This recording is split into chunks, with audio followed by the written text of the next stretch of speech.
If time was needed for distance, with absence has made the heart grow fonder. The marvel of music, socially engineered on purpose, so there would be no comparison, no thoughts to ponder. The world is riddled with riddles, billions of people trying to figure out life. It's pitiful. Enter our world.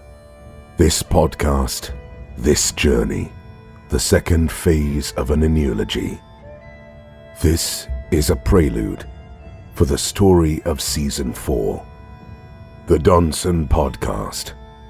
You better tell somebody.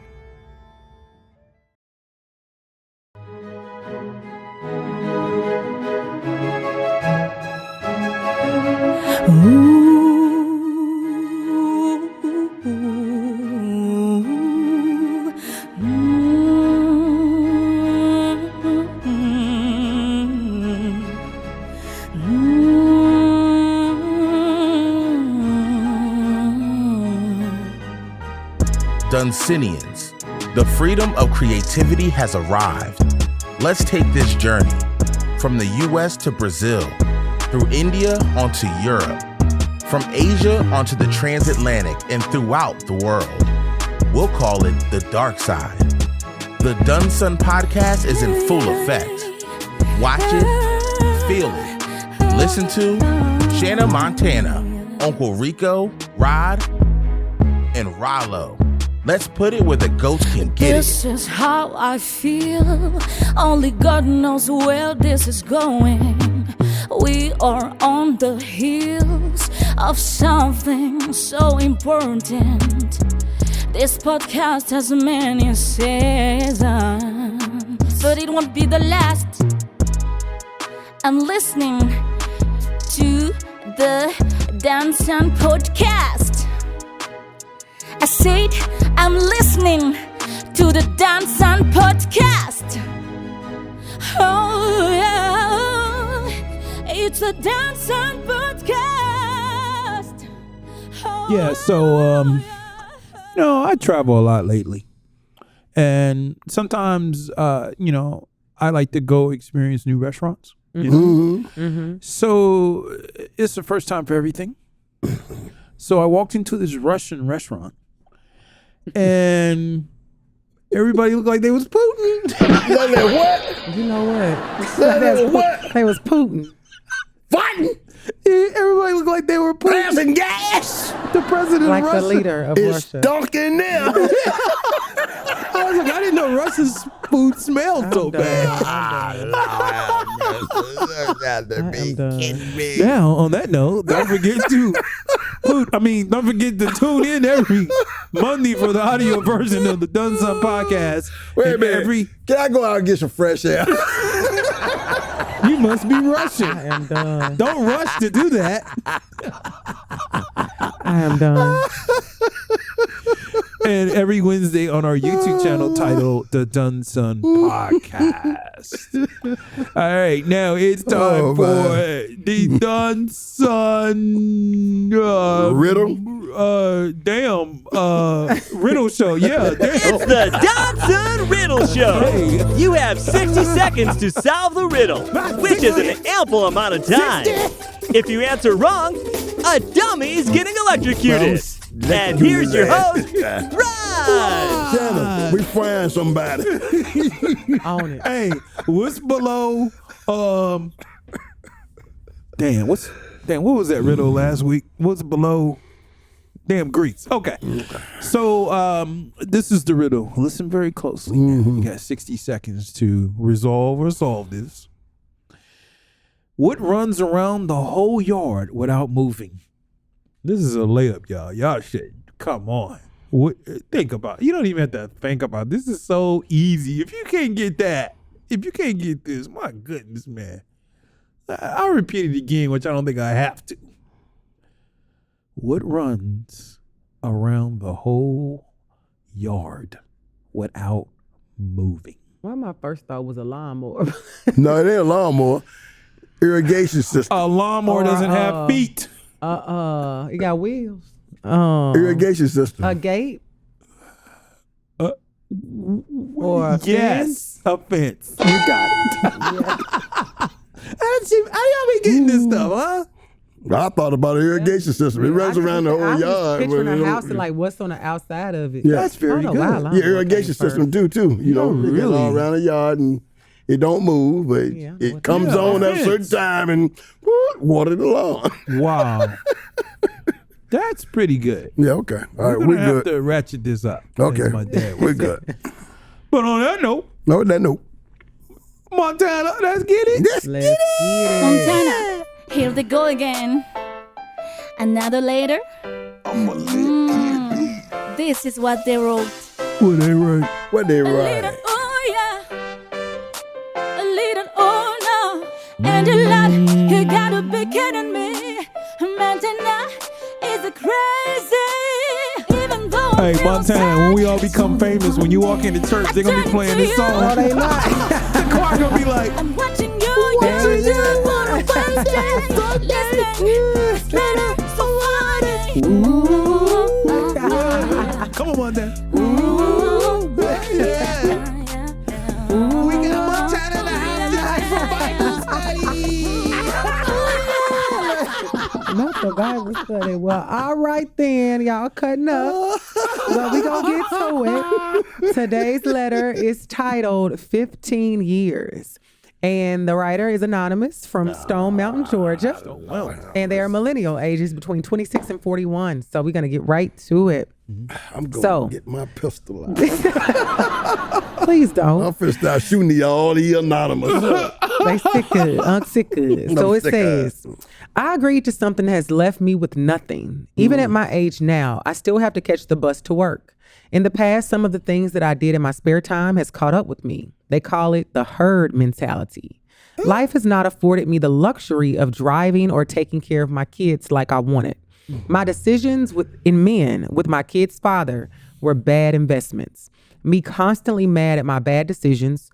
I picked who I picked because it showed my reflection.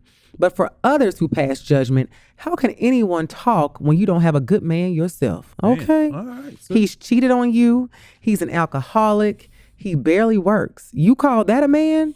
Let's face it. I've just come to the realization in this universe, even if I wanted to, I couldn't pull a good man.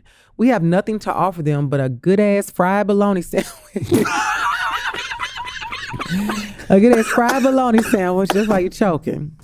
I know this, and I also noticed and I also noticed that the men we have in our lives have done 15 years for selling dope. They're gonna come out, they go in, they come out, they go right back in, they go out, they come right back in, they go out.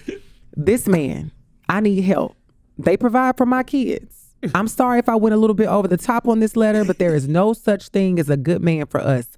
Only 15, baby. 15 years in the pen. Nothing wrong with a thug. Oh, and I'm not ashamed to say I wrote this on the bus. Yep, ironically, I take bus route 15 to work. Damn. Y'all got sis thinking we ain't good for nothing but a bologna sandwich. That's y'all fault. That's Unc and Ryan fault for saying that ain't good for nothing but a bologna sandwich. Baloney hoes. We used to call them baloney hoes. Oh, what you think about this letter? Y'all solo down. Y'all solo down.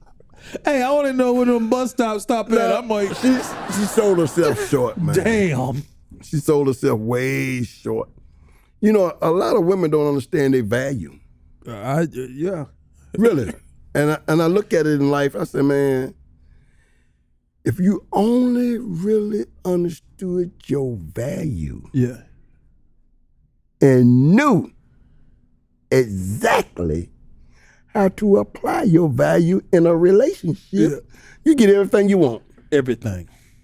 Because we here to serve. Yeah. Men are the providers and maintainers of women. Right. And this is what we want to do. If you present yourself correctly. Yeah. And if I know what Montana is If you thinking right present now. yourself correctly. What I'm thinking.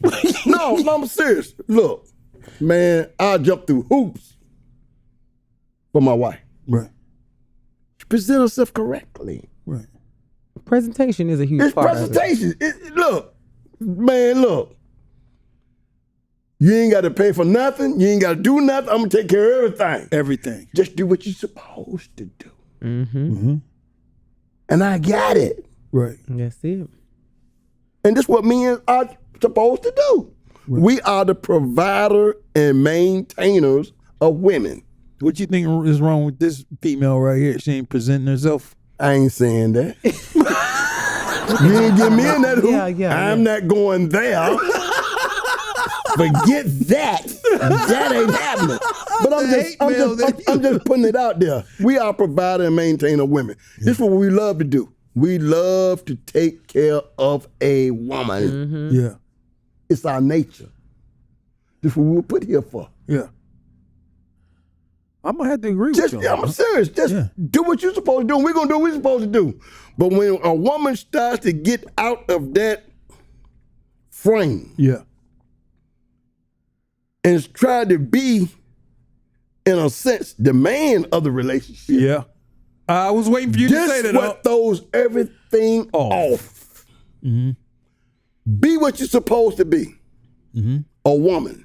Well, a lot of women don't want to be in that role. Because society, and I'm going to go along with not only society, but we have created some legislation and laws that make them think that there should be something else than what they're supposed to be and what God created them to be. Right. A helpmate. Yeah. Uh-oh.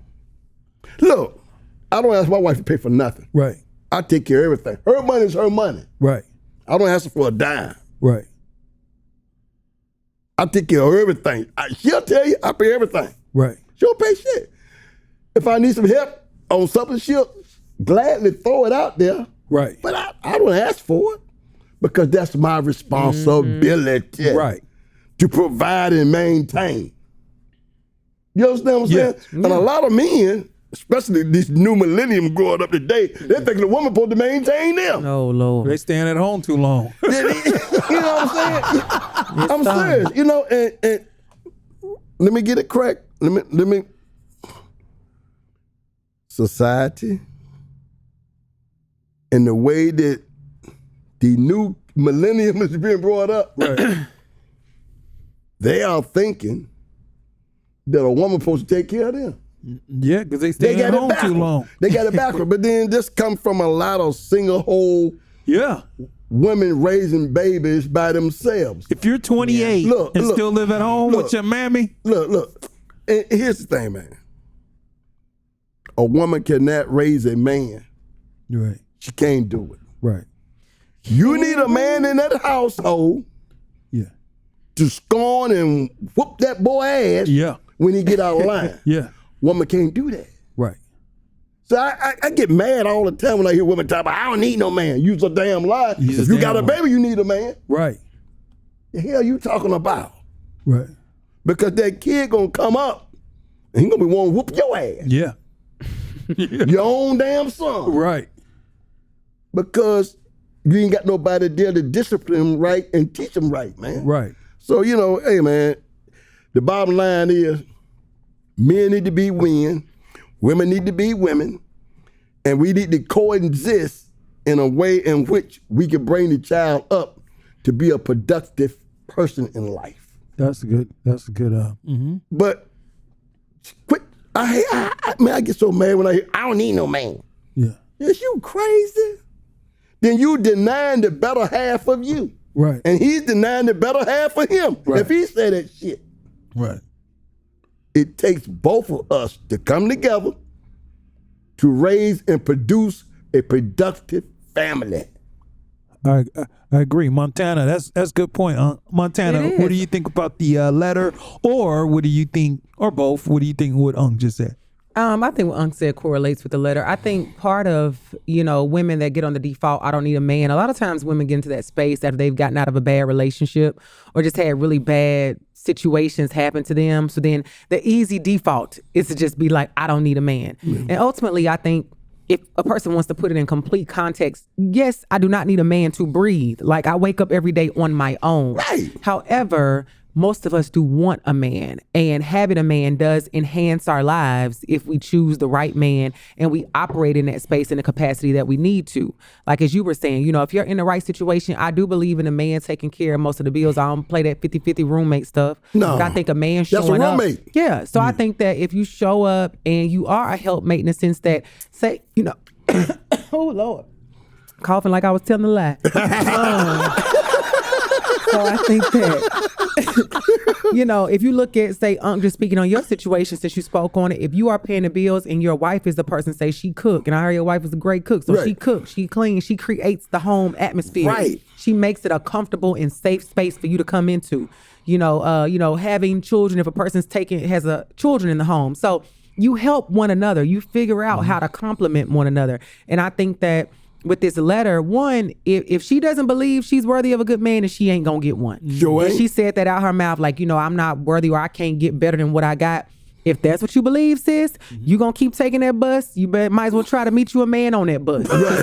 That's all you gonna get. Yeah. But I think outside of that, she needs to tap into the last episode, but really do the work that she needs to do to understand that, yes, okay, you made what you call bad decisions with men, you made bad life decisions, you are where you are in life, but it's about right now, at your age, what do you want to do going forward? Because if you're between the ages of 26 and 41, it's not too late. You still, I don't know what you look like, but assuming that you still, a woman that can catch something, you can make a good ass fried bologna sandwich. Yeah, so that means that you might have me. Yeah. So so you are in a position where if you want better, you can get better, but it's all about changing her mindset.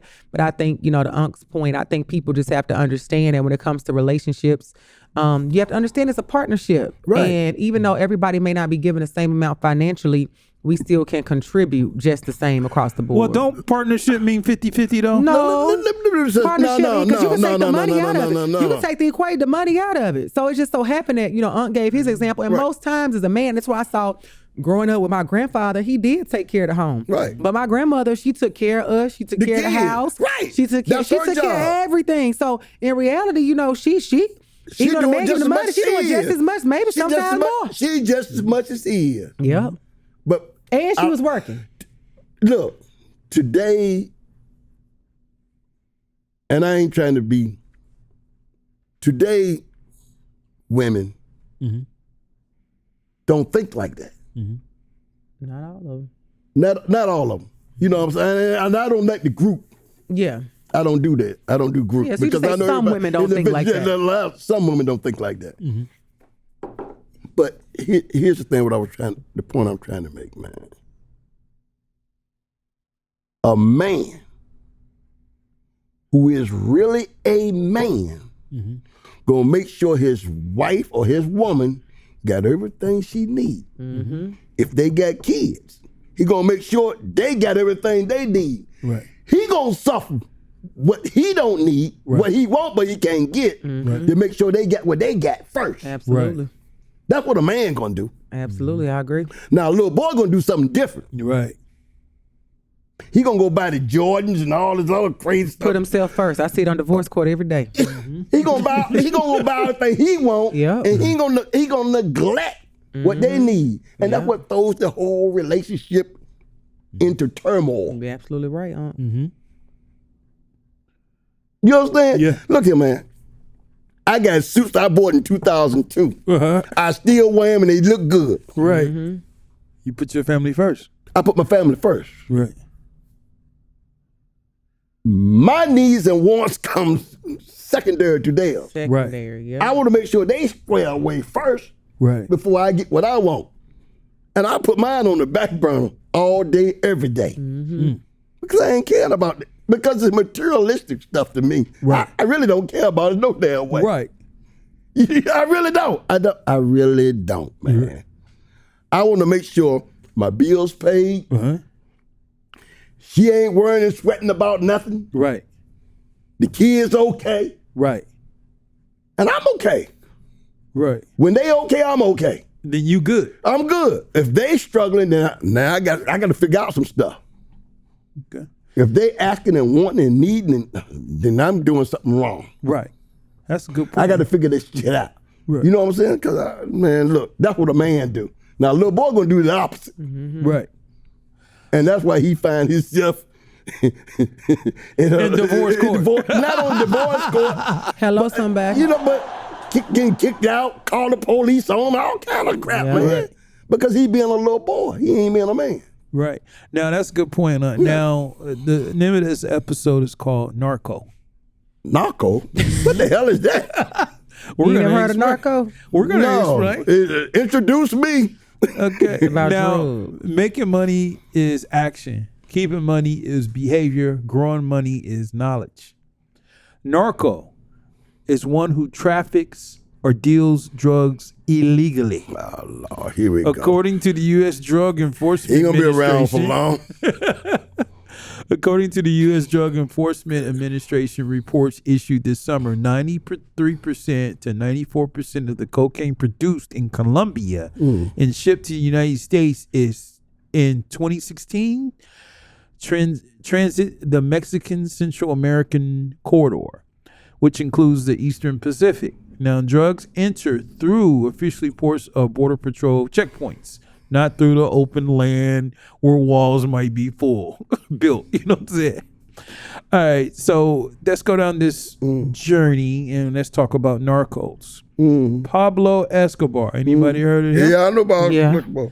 Was the largest drug lord in the world in terms of drug revenue. The Yeah. Colombian drug kingpin, easily the best known co-founder of the Medellin cartel, had ambitions of becoming the president of Colombia. Okay. All right. Sometimes people just don't sell drugs or sell drugs. Sometimes they have ambitions. Okay. Escobar controlled nearly the entire cocaine supply chain. At the height of his power, Pablo Escobar raked in $20 million a day. Right. Rumor has it that he bought in so much money that he spent $2,500 on rubber bands per month just to stack away all of his cash. Right. Now, And the rats were eating it up. But go ahead. human rats. But go ahead. Now, we're not glorifying these narcos, right? But we can learn something from them. Y'all You agree? can learn something from anything in life. Now, here are 7 business lessons from Pablo Escobar. Great product. Okay. Pablo Escobar went to great lengths to ensure that his product was the best in the market. Escobar brand of pure Colombian cocaine was increasingly demanded in the American market. That's us, y'all. Okay. Escobar never believed in lowering his prices to be competitive. Okay. If the product was as good as quality, there was no need to sell it at a cheaper price. It'd sell itself. Okay. Master the art of distribution. Behind Escobar's success in the United States was a distribution network like no other. He created his own shipping routes from Colombia to North America. He created his own shipping routes. Okay. He went from renting planes and pilots to owning and building his own airports Okay. while controlling routes through the Caribbean and Mexico. Billing him on a monopoly. Right. Okay, I get it. These syndicated distribution lines also became standalone sources of revenue later on, as even his competitors paid him to transport their own products over his territory. Keep your friends close and your enemies closer. You Right. ever heard of that? You better know it. Pablo Escobar united his competitors with a promise to ensure the prosperity of the Colombian drug cartels as a collective whole. He also leveraged his common hatred of the Colombian government to bring his competitors closer. Y'all probably heard that before with the hate the government. Yeah, ain't nothing You know? new under the sun, man. Yeah. Ain't nothing new under He the even sun. negotiated a deal with other cartels. He closed rivals as per which he could use his trade routes in exchange for shares of his profits. Take a listen to this. Okay.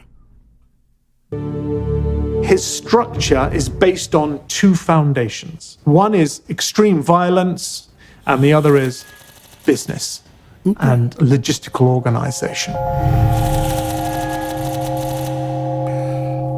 His capacity for violence, his ambition, and his smarts. Okay.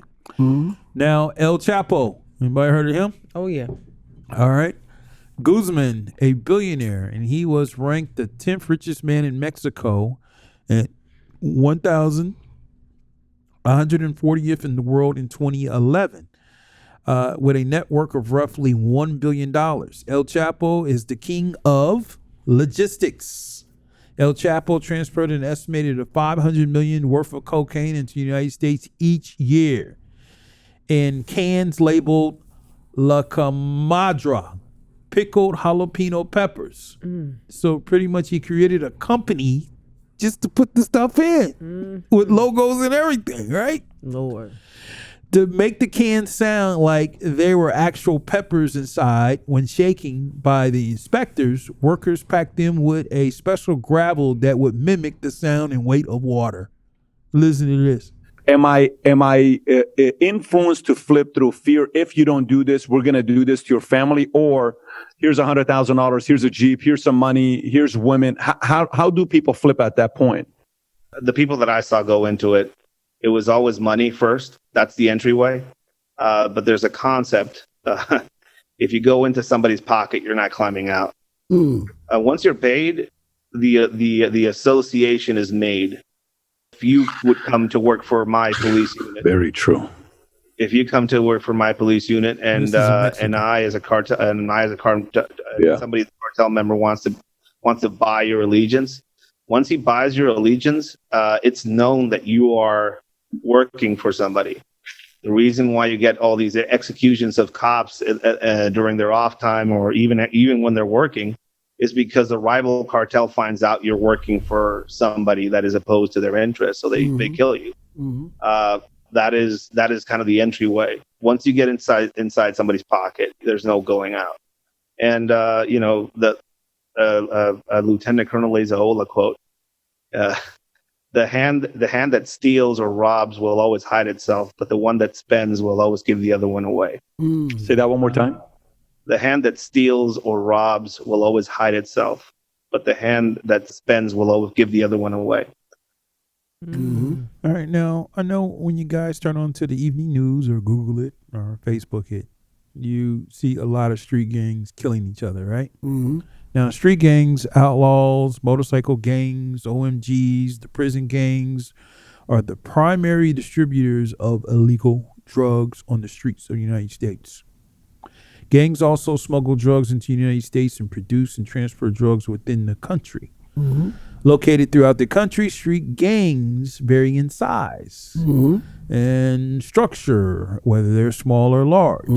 Nationally affiliated street gangs pose the greatest threat because they smuggle, produce, transport, and distribute large quantities of illicit drugs throughout the country and are extremely violent. We've all seen or heard of somebody getting shot over drugs, basically. Now, local street gangs in rural, suburban, and urban areas pose a low but growing threat. Local street gangs transport and distribute drugs within very specific areas. These gangs often imitate the large, more powerful nationally gangs in order to gain respect from rivals. Now, some gangs collect millions of dollars per month selling illegal drugs, trafficking weapons, operating prostitution rings, and selling stolen property. Gangs launder proceeds by investing in real estate, recording studios, motorcycle shops, and construction companies. They also operate various cash-based businesses such as barbershops, music stores, restaurants, catering services, tattoo parlors, and strip clubs in order to distribute their drugs throughout the United States through legitimate commerce. That, my friends, is a snapshot of Narcos. Thank you for tuning in to the Doneson podcast. The Doneson, it's a Doneson podcast.